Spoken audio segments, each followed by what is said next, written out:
Good morning, everybody, and this is your Forex Day trade setups for today. So starting off with Euro USD as usual, just want to highlight this on the weekly. That is the previous weekly swing low, and you can see we had a fairly solid attempt at it during last week.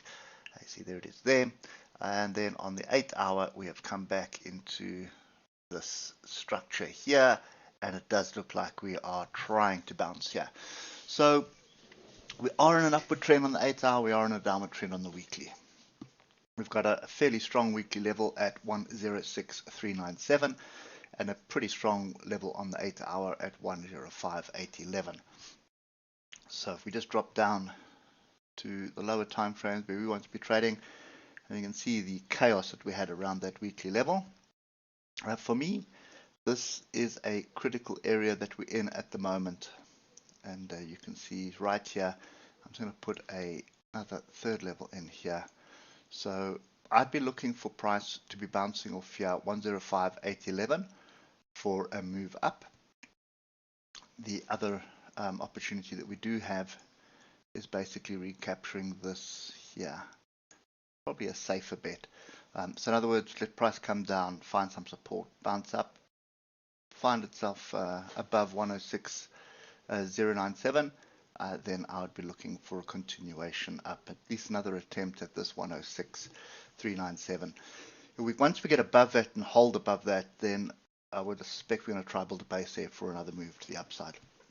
But there's so much going on, this could be a rejection area as well. So you're just going to need to keep your wits about you. So for the bearish view, it's kind of a rejection. This is going to be a little bit hard to trade for a rejection at the moment. We don't have much structure here, but this a little bit higher is also an opportunity. That's 106.213. Moving averages have crossed over. We're sort of in between the 155 and the faster moving averages. That's always an indication of a range. So I'd be very cautious getting a trade in. If you look at the oscillators starting to be the upside, so everything is suggesting another move down, but I think you're going to be capped by 105.811 and 105.619. So we're looking to short off here for a move down. If that doesn't materialize, then we're looking to build a base off here, and I'd actually wait for a long. I don't think I'd climb in for a long because this weekly level is fairly strong. So what you'd want is above the weekly level on the daily, close above there, find support, and then you can start looking for the longs. The only other area for longs is down here, and there is a gap as well down there. So first trade is a rejection off here for a short. You're looking to take profit at around 105.811. If you get through that, then you're looking for 105.619, and then you're also looking at 105.460. Get down into that area, I'd be looking for an opportunity to buy, and that would set up a trade on the 8-hour. Okay, 8-hour is in a fairly strong uptrend with the oscillators easing off. Moving on to US dollar Japanese yen, pretty much range bound. So we don't really have much weekly structure here. The only one that we do have is this area here. Get that a little bit. So you can see it's touched it once, once upon a time there. And now we've sort of come into this area. I don't think there is anything further back that we need to worry about. No, I'm already back to 2015, so I'm not going to stress too much about that. So that is the structure. We've broken through it. We're bouncing above it. This does look like a bit of a flag forming. See that there? So it does look like a bit of a flag forming. So if we drop down to the 1 hour, which is what we're looking for, two scenarios here. We're above and below the moving averages. The first scenario is really a rejection.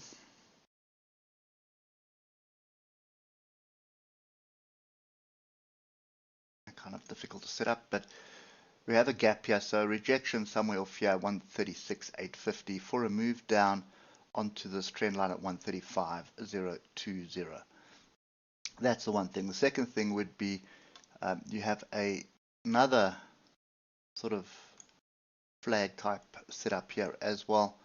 So, you know, a break above the structure here at 136.850 and support, then you're looking to target this 137.665 again. Get above that, then you're looking for 139.320. So that's kind of the two scenarios that I've got at the moment. To be quite honest, I think Euro USD offers a bit more clearer structure than this. So I'll sit on the side for US dollar Japanese yen, and we'll focus on Euro USD. Moving on to the pound, British pound Japanese yen. A very big range that we're in. This is quite simple, to be honest. We've got quite a bit of structure here. So that's the zone that I want to be paying attention to. We've had a rejection there already. Problem is moving averages haven't crossed over, and you can see what we've been doing above and below the moving averages for, well, quite some time now, since October.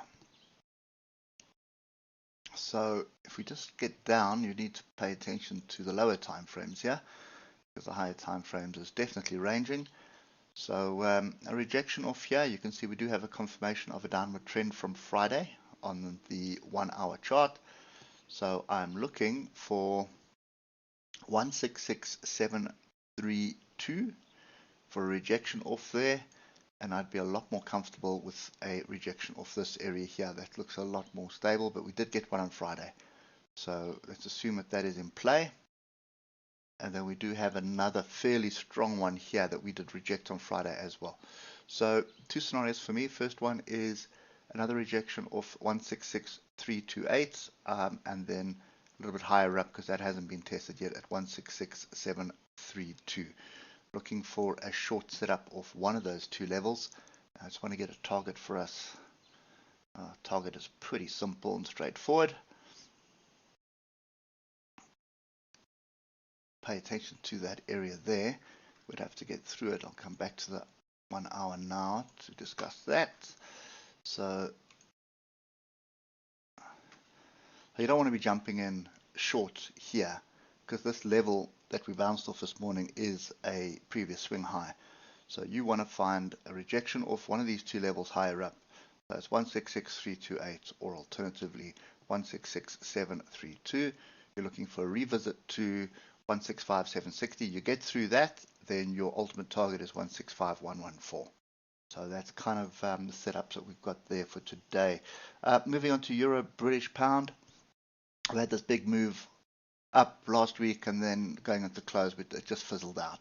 So what you need to be paying attention to is pretty much, let's just get a level that is happening now. So you can see to the left here, you've got a lot of structure. There's so much. Just look at all these tails here. So this level that we're bouncing off right now, I think, is fairly solid. Okay, you can see we've come back down onto it on the hour. And I just want to get another level on the hour there. There is an hourly swing low with some structure on it. So you'll see now why I'm doing that. There. You see what price has done? It's come back onto that area. This, ladies and gentlemen, is a fantastic setup. This is the stuff that you wait for forever and ever a day. So oscillators group to downside, moving averages pointing to the upside, strong previous move up, big wedge forming. So you have the potential here. I'll take it from there to there. That is my first move, consolidation that happened on Friday. Now what I'm looking for is a second move. Now there isn't much data coming out today, so I think we're probably going to maybe turn this into a range before we get going. So let's go through this. Moving average, oscillators group to the downside. Strong move up, break out of the moving averages, retest of the moving average in a wedge. This is something that you would be wise to be paying attention to on the 15-minute today. So what we're looking for is somewhere where it is going to indicate we have a break of structure or break of the flag. So you can see there's a zone here on the 15 minutes. If I come back to the hour, You're going to see it's not as clear on the hour, but it's clear on the 15-minute. So what we're looking for is a break above this area, 087172. So that's the one scenario, because that breaks trend line. Sort of break of that, you've got to stop below the low of today, and you're looking for a move up. So London breakout strategy would work pretty well. Any break up to the upside of the London breakout strategy, so that's the first 8 1-hour bars that you draw your range in, and let's just assume at this level here at 087172, and then this one here at 086946, that is going to be the range. So I'm looking for a break above that on the 15 minutes. Take the trade. Your stop is below the bottom of the wedge here, and I would actually hold on for the measured move. It might take a day or two to get there, but that's what I would be looking for.